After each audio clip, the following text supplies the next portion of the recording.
નમસ્કાર મિત્રો, હું મોહન ગઢવી ગુજરાતી દુનિયા યુટ્યુબ ચેનલમાં ફરી એકવાર આપ સૌ મિત્રોનું હાર્દિક સ્વાગત કરું છું. મિત્રો, આજે આપણે એક અદ્ભુત ખગોળીય ઘટના વિશે વાત કરવા જઈ રહ્યા છીએ, જે 29 માર્ચ 2025ના રોજ મતલબ કે આજે બનવા જઈ રહી છે. મિત્રો, આપણે વાત કરી રહ્યા છીએ સૂર્યગ્રહણની, જે આજે લાગવાનું છે. આ ઘટના માત્ર વૈજ્ઞાનિક દ્રષ્ટિકોણથી જ નહીં, પરંતુ જ્યોતિષીય અને ભવિષ્ય દ્રષ્ટિએ પણ મહત્વપૂર્ણ છે. ચાલો આપણે આ સૂર્યગ્રહણની સંપૂર્ણ માહિતી, તેની અસરો અને આવનારા સમયની આગાહીઓ વિશે વિગતે વાત કરીએ. મિત્રો, વિડીયો ખૂબ જ ખાસ રહેવાનો છે, માટે આ વિડીયોને છેલ્લે સુધી જોવા તેમજ લાઇક અને શેર કરવા ખાસ વિનંતી. અને જો તમે આ ચેનલ ઉપર પહેલી વાર આવ્યા છો તો હમણાં જ ચેનલને સબસ્ક્રાઇબ કરી લેજો. તો ચાલો આજનો આ મહત્વપૂર્ણ વિડીયો શરૂ કરીએ. મિત્રો, સૌથી પહેલાં તો આપણે જાણીએ કે સૂર્યગ્રહણ શું છે અને 29 માર્ચ 2025નો ગ્રહણ કેવું છે. સૂર્યગ્રહણ એ એક ખગોળીય ઘટના છે જેમાં ચંદ્ર, પૃથ્વી અને સૂર્યની વચ્ચે આવી જાય છે અને સૂર્યના પ્રકાશને આંશિક અથવા તો સંપૂર્ણ રીતે અવરોધે છે. 29 માર્ચ 2025નું સૂર્યગ્રહણ એક આંશિક સૂર્યગ્રહણ છે, જેનો અર્થ એ થાય છે કે ચંદ્ર સૂર્યને સંપૂર્ણ રીતે ઢાંકશે નહીં, પણ ચંદ્રનો એક જ ભાગ સૂર્યને ઢાંકશે. એટલે કે મિત્રો, સૂર્યનો લગભગ 93% ભાગ જે છે એ ચંદ્રની છાયાથી ઢંકાઈ જશે.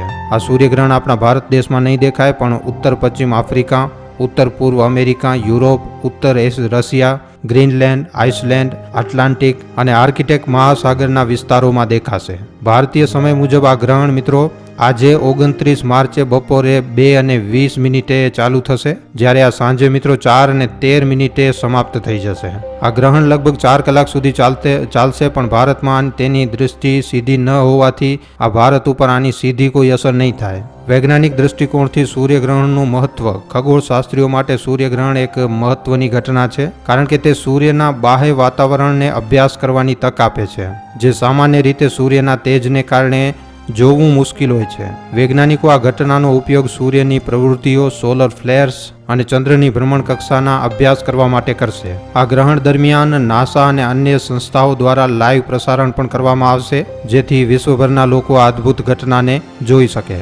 જો તમે આ ગ્રહણને જોવા માંગતા હો તો યાદ રાખજો કે સૂર્યગ્રહણને ખુલ્લી આંખે જોવું જોખમી છે. તેના માટે ખાસ સોલર ગ્લાસીસ, ટેલિસ્કોપ અને કાં તો પછી પિન હોલ પ્રોજેક્ટનો ઉપયોગ કરવો જરૂરી છે. જો આવું નહીં કરવામાં આવે તો મિત્રો આંખોને નુકસાન થઈ શકે છે. હવે આપણે જાણીએ જ્યોતિષી દૃષ્ટિકોણ અને રાશિઓ ઉપર. આનું વૈદિક જ્યોતિષ મુજબ 29 માર્ચનું સૂર્યગ્રહણ મીન રાશિમાં અને ઉત્તર ભાદરપદ નક્ષત્રમાં છે. આ ગ્રહણ ભારતમાં દેખાશે નહીં, તેથી તેનું સૂતક કાળ અહીં લાગુ નહીં પડે. જો કે જ્યોતિષીય રીતે તેની અસર વૈશ્વિક સ્તરે અને વ્યક્તિગત રાશિઓ ઉપર જોવા મળશે. મીન રાશિ આધ્યાત્મિકતા, સંવેદનશીલતા અને પરિવર્તનનું પ્રતીક છે. તેથી આ ગ્રહણ લોકોના જીવનમાં નવા વિચારો, નવી જવાબદારીઓ અને કેટલીક ભ્રમણાઓના લીધે નુકસાનની સ્થિતિ લાવી શકે છે. મેષ રાશિની વાત કરીએ તો આ ગ્રહણ તમારા માટે નવી શરૂઆતનો સંકેત આપે છે. તમને નવા પ્રોજેક્ટ કે ઉદ્યોગો શરૂ કરવાની ઉર્જા મળશે. લક્ષ્યો નક્કી કરવા અને તેને હાંસિલ કરવા માટે આ સમય શ્રેષ્ઠ રહેશે.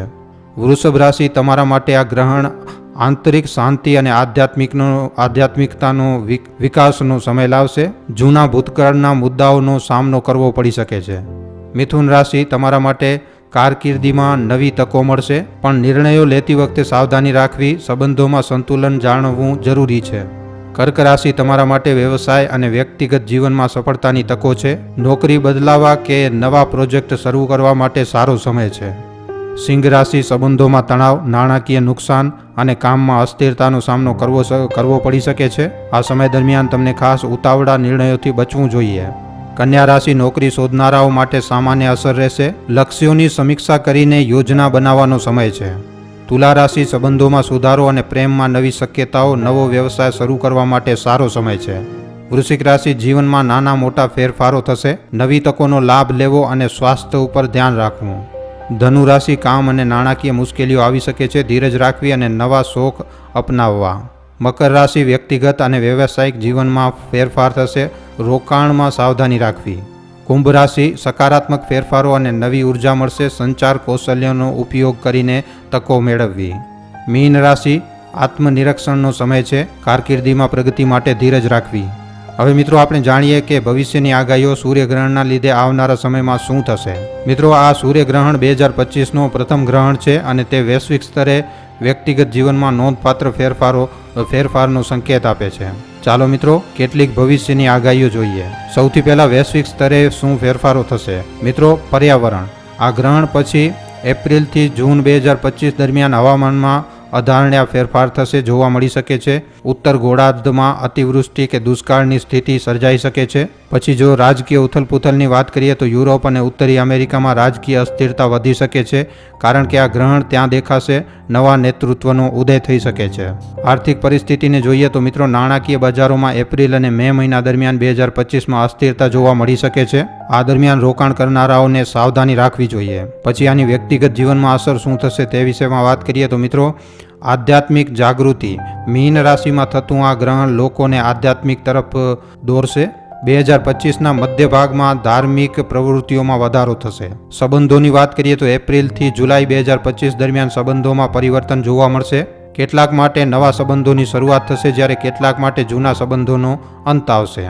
સ્વાસ્થ્ય વિશેમાં વાત કરીએ તો ગ્રહણ પછીના 3 મહિનામાં લોકોને નાની મોટી સ્વાસ્થ્ય સમસ્યાઓ જેવી કે નિંદ્રાની સમસ્યા, તણાવ કે પાચન સંબંધિત તકલીફો થઈ શકે છે. ધ્યાન અને યોગને અપનાવવાથી ફાયદો થશે. લાંબા ગાળાની આગાહી વિશે વાત કરીએ તો મિત્રો, ટેકનોલોજી. 2025ના અંત સુધીમાં ટેકનોલોજીમાં નવી શોધો જોવા મળશે, ખાસ કરીને નવી ઉર્જાના સ્ત્રોત અને અવકાશ સંશોધનમાં. સામાજિક ફેરફારોની વાત કરીએ તો આ ગ્રહણ પછીના મહિનાઓ દરમિયાન સમાજમાં સમાનતા અને પર્યાવરણ જાગૃતિ માટે નવા આંદોલનો શરૂ થઈ શકે છે. શિક્ષણની વાત કરીએ તો ઓગસ્ટ 2025થી શિક્ષણ ક્ષેત્રે નવી પદ્ધતિઓ અને ઓનલાઈન શિક્ષણનો વિકાસ થશે. તો આવી રીતે મિત્રો 29 માર્ચ 2025 મતલબ કે આજનું જે સૂર્યગ્રહણ આજે લાગવા જઈ રહ્યો છે, આ એક ખગોળીય ઘટના તો છે જ, પરંતુ તેની અસરો જ્યોતિષ અને ભવિષ્યની દૃષ્ટિને પણ નોંધપાત્ર છે. ભલે આ સૂર્યગ્રહણ આજે ભારતમાં દેખાવાનું નથી, પરંતુ તેની વૈશ્વિક અસરો અને વ્યક્તિગત જીવનમાં એના ઉપર છાપ આપણને નવા ફેરફારો માટે તૈયાર રહેવાનો સંદેશ આપે છે. આ ગ્રહણને સુરક્ષિત રીતે જોવા માટે યોગ્ય સંસાધનોનો ઉપયોગ કરો અને તેની ઉર્જાને સ્વીકાર કરી અને આગળ વધો. તો મિત્રો, આજે 2 વાગ્યા પછી જે સૂર્યગ્રહણ લાગવા જઈ રહ્યો છે એના ઉપર તમારા શું અભિપ્રાય છે, તમારું શું કહેવું છે, અમને નીચે કોમેન્ટ સેક્શનમાં લખીને જણાવવા ખાસ વિનંતી. જો આ વિડીયો તમને સારો લાગ્યો છે તો વિડીયોને ખાલી તમારા સુધી સીમિત ન રાખતા તમારા મિત્રો સાથે, પરિજનો સાથે, વોટ્સઅપ ઉપર, ફેસબુક ઉપર, યુટ્યુબ ઉપર જેટલો બની શકે વધારેમાં વધારે આ વિડીયોને શેર જરૂર કરજો. તો આજના વિડીયોમાં આટલું જ. હવે આપણે મળીશું ફરીવાર એક નવા વિડીયો સાથે. ધન્યવાદ.